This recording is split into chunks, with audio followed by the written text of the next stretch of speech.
So today we're going to show you how to execute seated machine chest press. When you first sit down, you're going to want to make sure that your hands are going to be at the proper height. I always use my sternum as a point of reference.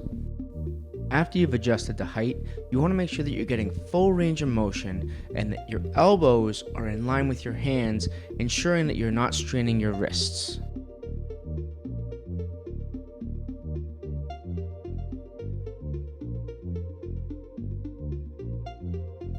As you can see from the side angle, my back is always pressed against the pad, and I'm getting a nice deep negative, getting a nice stretch in the pec, and on the positive, my elbows are always staying slightly bent. So that was seated machine chest press. This is a great exercise because it really allows you to load up the weight without having to worry or compromise about your form. A couple things you really want to make sure of is that the seat is set up properly so that your hand is at your sternum. You don't want it any higher, you don't want it in line with your shoulder because that will put it in a compromising position. You want to make sure that your core is tight, just like with every exercise, and that your back is pressed up against the pad.